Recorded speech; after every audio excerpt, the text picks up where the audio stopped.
think the exercises that we did in identifying a theory of change and your organizing statement and all the reflection papers that we worked on had really helped narrow down my organizing statement from something that was so broad, like trying to address climate change, to working with a local community of high school students and college students in the DC area to mobilize around this one court case that was working to get the atmosphere acknowledged as part of the public trust. So it was taking this organizing statement that was so big and really narrowing it down. And I think that's such an important tool that I've learned and applied to, frankly, my other campaigns that I've worked on. Just this idea of being a community leader and having the courage to, jump on the bicycle and having the courage to stand up for what you believe in and to work with others and to put yourself out there. I mean, a lot of this stuff is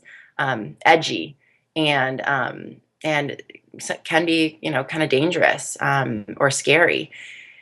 And that's one of the things that we really address in the course is how to face that fear. The course provided a variety of ways to interact online, from live lectures with Professor Gans to section meetings with your teaching fellows and the other students in your section, to peer sessions with just one person who you were working with more closely.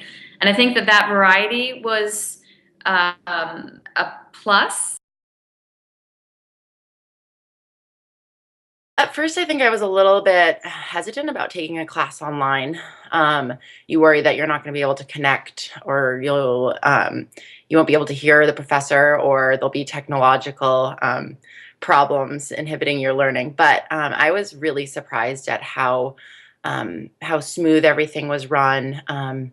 It was like your classroom was in your living room or your office or wherever you were connecting from.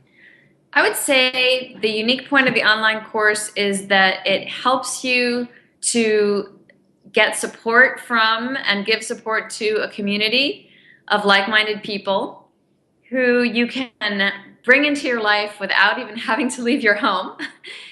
I remember that Professor Gans began some of the first classes showing us a map of where we were all located in the world, and we were all over the place. We were facing similar challenges. So it provided us with a feeling of support.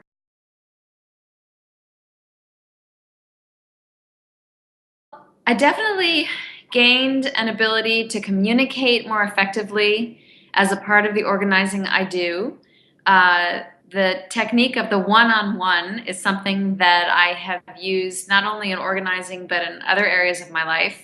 And that is something that helps you to really make sure that you're on the same wavelength and you're getting a solid commitment from the people that you're working with. Being able to distinguish between tactics and strategy, being able to build a leadership team where people actually are respectful of each other and learn together and complement each other rather than compete. I guess initially, I felt like after the course was completed, I had this great understanding for how to organize and mobilize others and to empower them to affect change.